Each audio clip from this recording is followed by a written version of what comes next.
Observou ferozmente ao redor de si.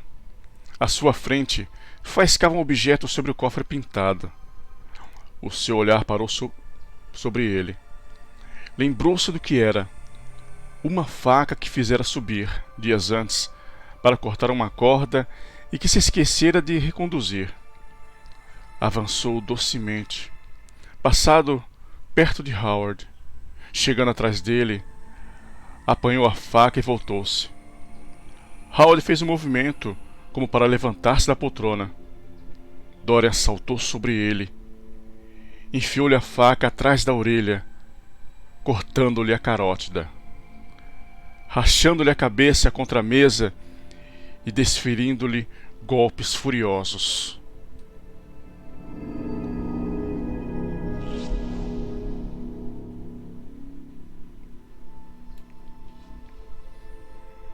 Houve um gemido abafado e o horrível gorgulho do sangue na gorja.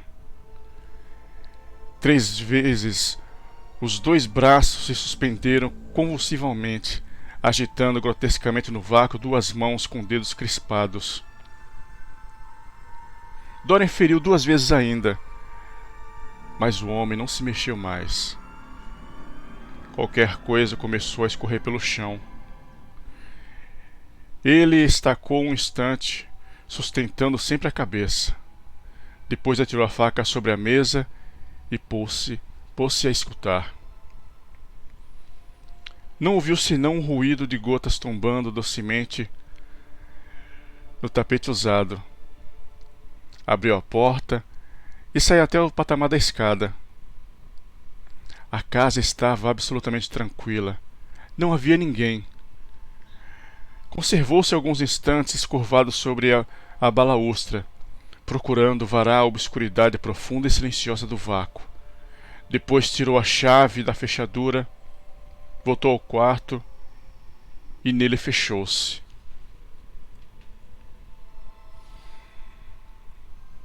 O homem conservava-se assentado na poltrona, encostado à mesa, o dorso curvado, com seus braços longos e fantásticos. Se não fora o golpe rubro e aberto no pescoço, e o pequeno charco negro de sangue coagulado que se alargava pela mesa, seria fácil crer que esse homem estava simplesmente adormecido. Como tudo havia sido rapidamente feito. Dorian sentiu-se curiosamente calmo e, indo à janela, abriu-a, avançando até o balcão. O vento havia dissipado a névoa e o céu lembrava a cauda monstruosa de um pavão, estrelado de miríades de olhos dourados. Espiou a rua e viu um policial que fazia a sua ronda, dardejando os longos raios de luz da lanterna sobre as portas das casas silenciosas. A luz carmesim de um carro a rodar tocou o canto da rua, depois desapareceu. Uma mulher envolvida em um xale flutuante deslizou lentamente ao longo das grades de uma praça. Avançava, cambaleando. De espaço a espaço, parava para olhar para trás. Depois, entoou uma canção com a voz raspante. O policial correu e ela falou-lhe. Ela partiu tropeçando e dando gargalhadas. O nordeste áspero passou pela praça. As luzes de gás vacilaram, pálidas, e as árvores desfolhadas entrechocaram os galhos enferrujados. Ele arrepiou-se e entrou, fechando a janela. Chegada à porta, torceu a chave na fechadura e abriu. Não havia posto os olhos no homem assassinado. Sentiu que o segredo de tudo aquilo não alteraria a sua situação. O amigo que havia pintado o fatal retrato, ao qual toda a sua miséria era devida, tinha cessado de viver. Era o bastante. Então lembrou-se da lâmpada. Era um curioso trabalho mourisco, feita de prata maciça, incrustada de arabescos de aço brunido e ornada de grandes turquesas. Talvez o criador notasse o seu desaparecimento e perguntas seriam feitas. Hesitou um instante, Depois entrou de novo e apanhou-a sobre a mesa. Não pôde deixar de olhar o morto. Como estava tranquilo. Como suas longas mãos estavam brancas. Era uma apavorante figura de cera. Tendo fechado a porta atrás de si, desceu a escadaria tranquilamente. Os degraus estalavam nos seus pés, como se gemessem. Ele parou várias vezes e ouviu. Não, tudo estava tranquilo. Era apenas o ruído dos próprios passos. Quando chegou à biblioteca, percebeu a maleta e o sobretudo em um canto.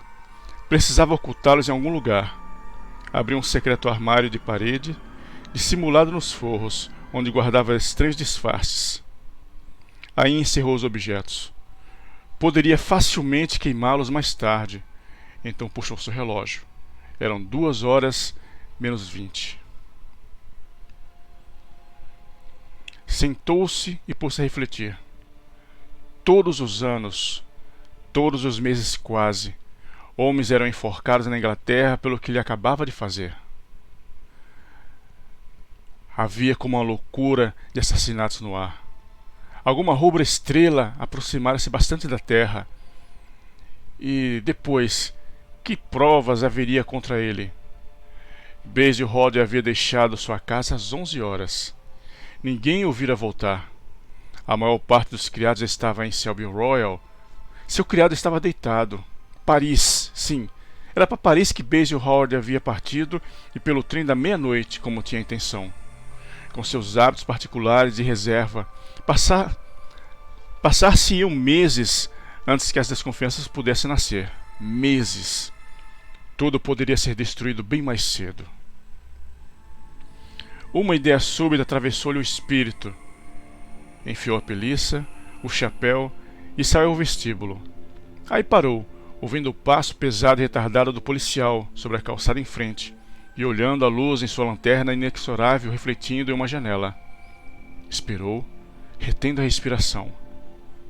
Passados alguns instantes, puxou a lingueta, pôs-se do lado de fora, fechando a porta docemente atrás de si. Depois tocou a campainha. Dentro de 5 minutos, mais ou menos, o criado apareceu meio vestido, cheio de sono. Contraria-me ter te despertado, Francis, disse ele, entrando, mas havia esquecido a minha chave de trinco. Que horas são? 2h10, senhor, disse o homem, olhando a pêndula e apertando os olhos. 2h10. Estou enormemente atrasado e preciso que me acordes amanhã às 9h. Tenho o que fazer. Perfeitamente. Apareceu alguém essa noite? Mr. Hallward, senhor. Aqui esteve até às 11h e partiu para tomar o trem. Oh, tenho pena de não tê-lo visto. Deixou alguma palavra? Não, senhor. Disse que lhe escreveria de Paris, se não o encontrasse no clube. Muito bem, Francis. Não te esqueça de despertar-me amanhã, às 9h. Não, senhor. O homem desapareceu ao corredor, arrastando chinelos. Dorian Gray atirou o capote e o chapéu sobre uma mesa e entrou na biblioteca.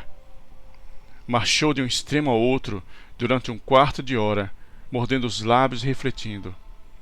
Depois tomou em uma estante o Byrebrook e começou a folheá-lo.